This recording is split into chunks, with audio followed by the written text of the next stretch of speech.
할렐루야. 여러분 안녕하십니까? 하나님과 함께하는 행복한 시간, 오늘도 하나님 말씀으로 함께 묵상하며 열어가겠습니다. 오늘 함께 읽을 하나님 말씀은요, 하박국 1장 12절로 17절 말씀을 보겠습니다. 하박국 1장 12절에서 17절 말씀 함께 읽습니다. 선지자가 이르되, 여호와 나의 하나님, 나의 거룩하신 이시여, 주께서는 만세전부터 계시지 아니하시나이까? 우리가 사망에 이르지 아니하리이다. 여호와여, 주께서 심판하기 위하여 그들을 두셨나이다. 반석이시여, 주께서 경계하기 위하여 그들을 세우셨나이다. 주께서는 눈이 정결하시므로 악을 참아보지 못하시며 패역을 참아보지 못하시거늘 어찌하여 거짓된 자들을 방관하시며 악인이 자기보다 의로운 사람을 삼키는데도 잠잠하시나이까? 주께서 어찌하여 사람을 바다의 고기 같게 하시며 다스리는 자 없는 벌레 같게 하시나이까? 그가 낚시로 모두 낚으며 그물로 잡으며 투망으로 모으고 그리고는 기뻐하고 즐거워하여 그물에 제사하며 투망 앞에 분향하오니 이는 그것을 힘입어 소득이 풍부하고 먹을 것이 풍성하게 됨이니이다. 그가 그 그물을 떨고는 계속하여 여러 나라를 무자비하게 멸망시키는 것이 옳으니까?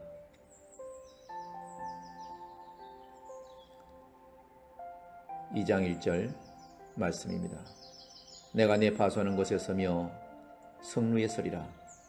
그가 내게 무엇이라 말씀하시는지 기다리고 바라보며 나의 질문에 대하여 어떻게 대답하실는지 보리라 하였더니. 아멘. 율법이 해이해지고 정의가 무너진 유다의 강포함을 내버려 두시는 하나님께 단식하며 기도하던 하박국은 하나님이 바빌론을 통해서 유다를 심판하시겠다는 경고를 듣고 다시 하나님께 기도하는 그러한 내용입니다. 하박국은 여호와 나의 하나님이라고 부르짖고 하나님의 성품을 잘 드러내는 대목입니다.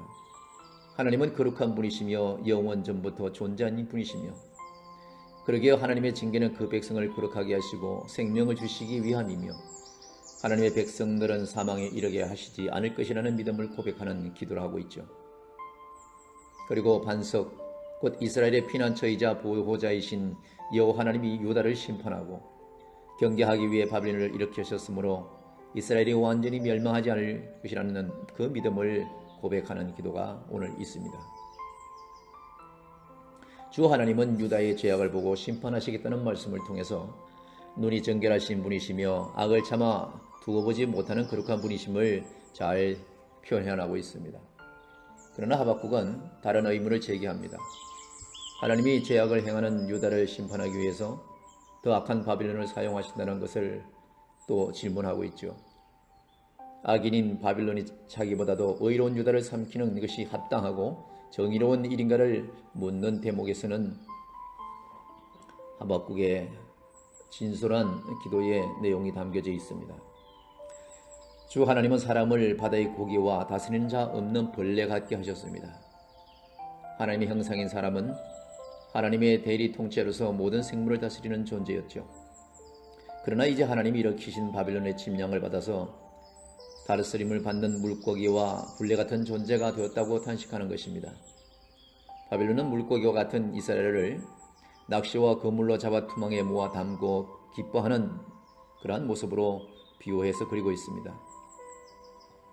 이스라엘을 침략해서 소득과 먹을 것을 풍성하게 얻고 기쁨으로 복을 가져다 준 그물과 투망의 분양을 한다고 표현하고 있지 않습니까? 자신들의 욕망과 쾌락을 만족시켜주는 폭력과 착취의 수단을 숭배하는 것이죠. 그물을 다 비우고 나서 또다시 열방의 나라들을 무자비하게 멸망시키는 바빌론의 모습이 타당한지를 하나님께 묻습니다.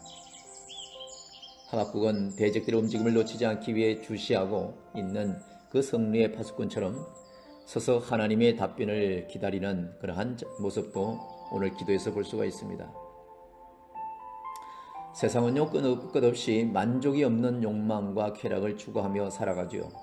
하나님을 경외하고 섬기는 것이 아니라 자신의 욕망과 쾌락을 만족시켜주는 그 수단들을 숭배합니다.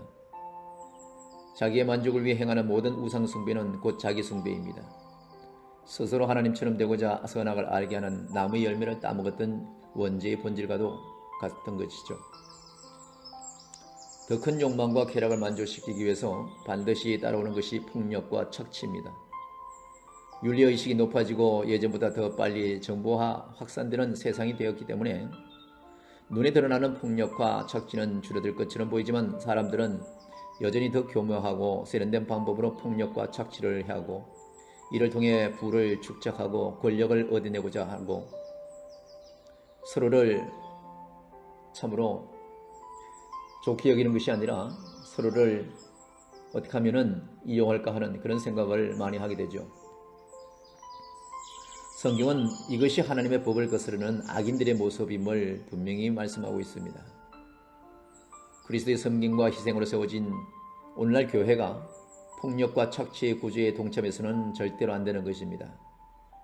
그러나 일부 이 시대에 보면은 교회에서도 폭력이 있고 교회 안에서도 거짓이 있고 교회 안에서도 사기가 있고 교회 안에서도 세상 법정을 그대로 옮겨놔서 서로 다투는 것을 많이 보고자 합니다. 서로 그 내용을 가만히 보면은 다 자기 욕심에서 일어나는 그러한 사건 사고가 너무나 많지요. 먼저 그리스도 안에서 한 몸 된 성도들 간의 계급화된 모습과 차별적인 모습이 모두 사라져야 하는 것입니다. 교회가 종교적 권력과 그에 따른 부를 추구할 때에 결코 그리스도 안에서 약속된 하나님 나라의 복과 안식을 우리는 누릴 수가 없습니다. 사랑하는 월드기독교 방송 가족 여러분, 교회 안에서부터 예수 그리스도를 닮은 섬김과 희생의 원리가 회복되는 그러한 삶을 살기를 간절히 부탁을 드리면서 오늘 말씀을 맺고자 합니다. 감사합니다.